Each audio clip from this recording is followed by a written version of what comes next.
नमस्कार, प्रणाम। मैं हूँ अर्जुन पुरवैया और आप देख रहे हैं अर्जुन पुरवैया एंटरटेनमेंट की प्रस्तुति।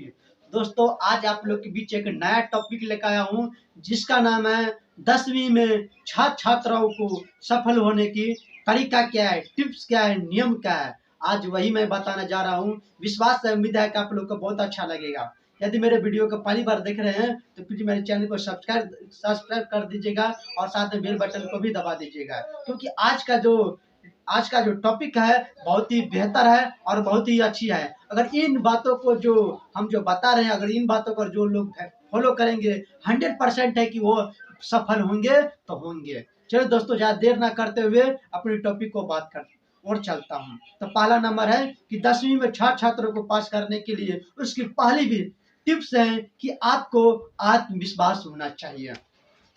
आपको अपने आप पर भरोसा होना चाहिए, विश्वास होना चाहिए कि मैं 10वीं में फर्स्ट डिवीजन लाऊंगा तो लाऊंगा। ये निश्चित रूप से आपको भी आत्मविश्वास होना चाहिए। जिसको अपने पर भरोसा ही नहीं है, विश्वास ही नहीं है कि मैं सफल हो जाऊंगा, विश्वास ही नहीं हो रहा है कि अपने आप पर मैं सफल होऊंगा कि नहीं होऊंगा, जिनको विश्वास नहीं है कि सोच लो उसको 100% कम ही उम्मीद है कि वो पास कर जाएंगे। अन्यथा वो अपने दिल से हारने वाले, मन से हारने वाले कदापि पास नहीं कर पाते हैं। चलो दोस्तों, केवल आत्मविश्वास की जरूरत नहीं है और भी टिप्स की जरूरत है। दूसरा नंबर आते हैं लिखने की क्षमता। क्या आपके पास लिखने की क्षमता है? क्या आपके पास हैंड राइटिंग बनाने की क्षमता है?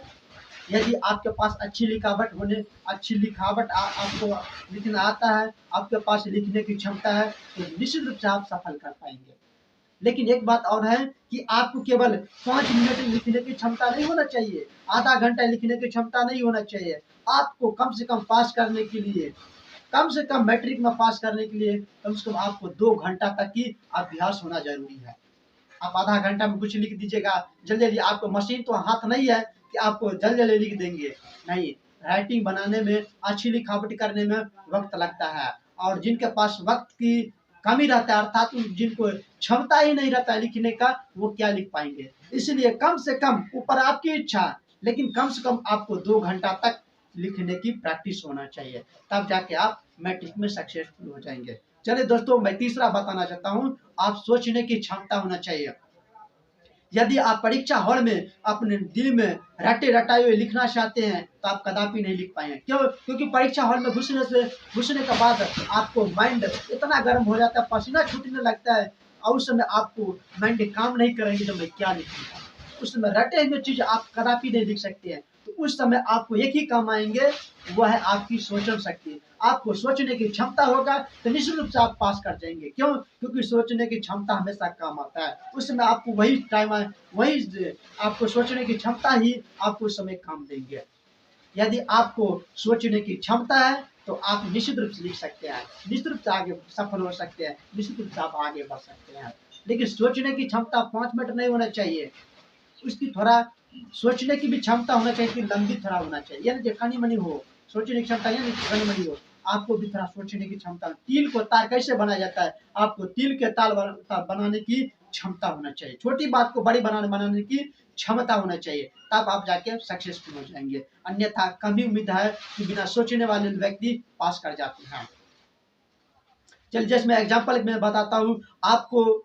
जैसे संसाधन क्या है, तो संसाधन केवल आप जल परियोजना के तहत ही नहीं लिख सकते हैं, और भी लिख सकते हैं। जैसे कोयला हो गया, लकड़ी हो गया, पठार हो गया, पर्वत हो गया, मैदान हो गया, उनके बारे में लिख सकते हैं। घर हो गया, इसके बारे में आप संसाधन के बारे में लिख सकते हैं। तो चलिए दोस्तों, मैं आगे बढ़ता हूँ। चौथा नंबर है, वह है शब्दों का अर्थ समझ में आना चाहिए। यदि क्वेश्चन, जो प्रश्न में दिए हुए अर्थ हैं, वो मतलब उसका जो शब्द है, उसका अर्थ अगर आप नहीं समझ रहे हैं तो आप लिखेंगे तो सही, लेकिन आपको दिल से नहीं लिख पाएंगे। क्यों? क्योंकि आप उस शब्द के बारे में जानते ही नहीं है। अगर आपको शब्द के अर्थ समझ में आता है तो आप बेहतर रूप से लिख सकते हैं। ये 100% उम्मीद है कि आप बेहतर रूप से लिख सकते हैं। यह आपको शब्द का अर्थ समझ में आना ही निश्चित है। उसके लिए आप क्या होगा, तो आपको कम से कम किताब पढ़ना होगा। कुछ लोग बिना पढ़े हुए एग्जामिनेशन देने के लिए चल जाते हैं, लेकिन ऐसा नहीं कीजिएगा दोस्त। कम से कम आप किताब पढ़ के जाइए, और किताब में क्या लिखे हुए हैं कम से कम शब्दों पर ध्यान देते रहिएगा कि उसमें क्या है। शब्द का कम से कम अर्थ समझ में रखिए, बाद बाकी वो याद करने की जरूरत नहीं है, शब्द का अर्थ समझना चाहिए ताकि वो आसानी से लिख सके। चलो दोस्तों, आज के लिए इतना ही। यदि मेरा वीडियो आप पहली बार देख रहे हैं तो मैं पहली बता दें, जो मेरे चैनल को सब्सक्राइब कीजिएगा और वीडियो कैसा लगा उसके बारे में कमेंट करके जरूर बताएं। चलो दोस्तों, आज के लिए इतना ही। नमस्कार, प्रणाम।